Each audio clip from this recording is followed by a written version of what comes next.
Jeritan Hati Manusia, bagian 4 dari 14 bagian, oleh Juan Carlos Sorti.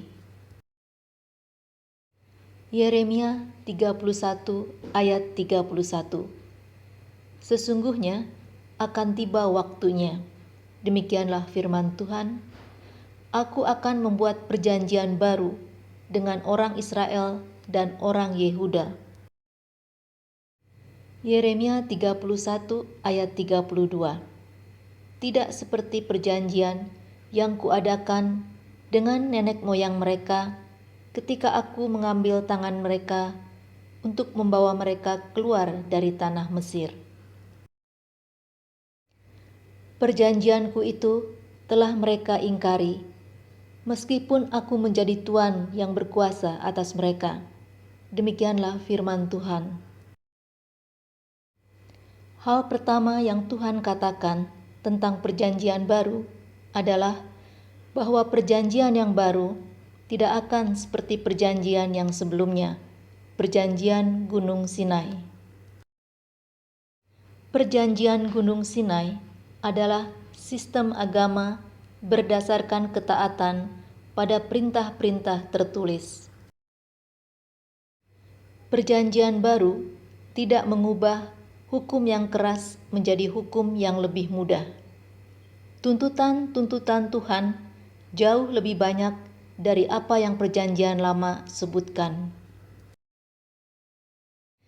Khotbah di bukit bukanlah suatu kode etik baru, melainkan sebuah interpretasi spiritual tentang hukum tersebut, tentang roh dari hukum tersebut. Tuhan berkata bahwa harus ada perjanjian baru, karena tidak seorang pun bisa memenuhi perjanjian lama. Tidak ada yang dapat menuruti hukum Allah. Yeremia 31 ayat 33. Tetapi beginilah perjanjian yang kuadakan dengan kaum Israel sesudah waktu itu. Demikianlah firman Tuhan. Aku akan menaruh Tauratku dalam batin mereka dan menuliskannya dalam hati mereka. Maka aku akan menjadi Allah mereka dan mereka akan menjadi umatku. Tuhan berjanji untuk menaruh keinginan-keinginannya bukan di sebuah buku yang lain, tetapi di dalam kita. Dia sendiri secara pribadi akan menjadi Tuhan mereka, bukan sekumpulan doktrin, bukan buku. Secara pribadi, Dia akan tinggal di dalam mereka dan akan berjalan di dalam mereka. Mereka akan menjadi umat-Nya, dan Dia akan menjadi Tuhan mereka. Ini adalah pemulihan hubungan yang benar dengan Tuhan. Yeremia 31 ayat 34.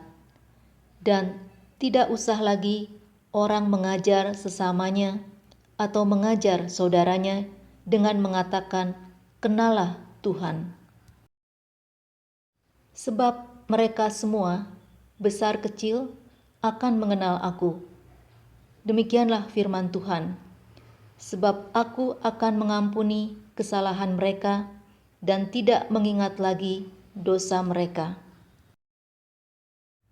Lalu Tuhan berkata, tidak ada yang harus mengajar tetangganya atau saudaranya tentang siapa Tuhan atau bagaimana Tuhan bertindak, karena setiap orang akan memiliki Tuhan di dalam dirinya.